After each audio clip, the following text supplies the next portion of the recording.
Hello hello. Sir, ನಮಸ್ಕಾರ sir. ಕಪಾಲ್ Ganesh ಮಾತಾಡ sir.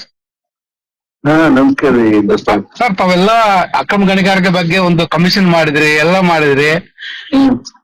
ಈ ಸಿಬಿಐ ಜಡ್ಜ್ಮೆಂಟ್ ಪ್ರೊನೌನ್ಸ್ಮೆಂಟ್ ಜಡ್ಜ್ಮೆಂಟ್ ಆಗಿದೆ. ಓಬಳಾಪುರ ಮೈನಿಂಗ್ ಕಂಪನಿಯವರು ಕರ್ನಾಟಕದಲ್ಲಿ ಯಾವ ತರ ಅಕ್ರಮ ಗಣಿಗಾರಿಕೆ ಮಾಡಿದ್ದಾರೆ, ಏನ್ ಗತಿ ಅಂತ ಹೇಳಿ ನಾನು ಸಾಕಷ್ಟು ಕಂಪ್ಲೇಂಟ್ ಕೊಟ್ಟೆ, ಸಾಕಷ್ಟು ಅಧಿಕಾರಿಗಳ ಭೇಟಿ ಆದೆ.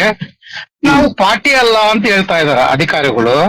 ಕರ್ನಾಟಕ ಪಾರ್ಟಿ ಅಲ್ಲ ಅಂದ್ರೆ ಬಳ್ಳಾರಿ ರಿಸರ್ವ್ ಫಾರೆಸ್ಟ್ ನಲ್ಲಿ ಏನ್ ಅಕ್ರಮ ನಡೆದಿದೆ ಅಂದ್ರೆ ಸಿಬಿಐ ಜಡ್ಜ್ಮೆಂಟ್ ಪ್ರೊಸೆಸ್ ಅಲ್ಲಿ ಸ್ಪಷ್ಟವಾಗಿ ಉಲ್ಲೇಖ ಮಾಡ್ಯಾರ.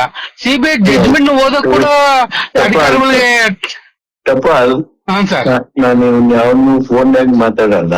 ಹಾ, ನಾನು 20ನೇ ತಾರೀಕು ಇರ್ತೇನೆ ಎಲ್ಲಿ ಸರ್? ಬೆಂಗಳೂರಲ್ಲಿ ವಿಧಾನಸೌಧದಲ್ಲಿ ಇರ್ತೇನೆ. ಹ್ಞೂ ಸರ್. ಭೇಟಿ ಆಗ್ಬೋದು. Please sir, please sir. Sir, ನಮ್ಗೆ ಒಂದು ತಪ್ಪು ತಿಳ್ಕೊಬೇಡ್ರಿ, ನಾನು ಮಾತಾಡ್ತಾ ಇದ್ದೀನಿ ಅಂತೇಳಿ. ಎಲ್ಲ ಒಂದು ಕಡೆ ಬಿಜೆಪಿ ಅವರು ಕಳ್ರ ಅಂತ ಹೇಳ್ತಾರೆ. ಆ ಕಳ್ರನ್ನ ಒಳಗಾಗ್ಬಿಟ್ಟಾಗಿನ ಇವತ್ತು ಕಾಂಗ್ರೆಸ್ ಪಕ್ಷ ಎಲ್ಲಿಗೋ ಹೋಗ್ತೈತೆ. ನಾನ್ ನಿಮಗೆ ಏನ್ ಹೇಳಿದೆ? ನಾನ್ ಮಾತಾಡೋದಿಲ್ಲ ಅಂತ ಹೇಳಿದೆ. ಹ್ಞೂ ಸರ್. ನಮ್ಮಂತ ಹೋರಾಟ ಮಾಡೋದ್ರ ಪರಿಸ್ಥಿತಿ ಏನು ಸರ್? ವ್ಯವಸ್ಥೆ అనేది ಎದಕ್ಕೆ ಮಾತಾಡ್ತಾ ಇದೆ ಅಂದ್ರೆ, ನಮ್ದು ಇನ್ನ ಹೋರಾಟ ಮಾಡಿ ಮಾಡಿ ಸುಸ್ತಾಗ್ಬಿಡಿ ಸರ್. ವಿಷ ಕುಡಿದು ಸಾಯೋ ಪರಿಸ್ಥಿತಿ ಬಂದ್ಬಿಟ್ಟಿದೆ. ಡೆತ್ ನೋಟ್ ಬರಿಬೇಕಷ್ಟೇ ನಾವು.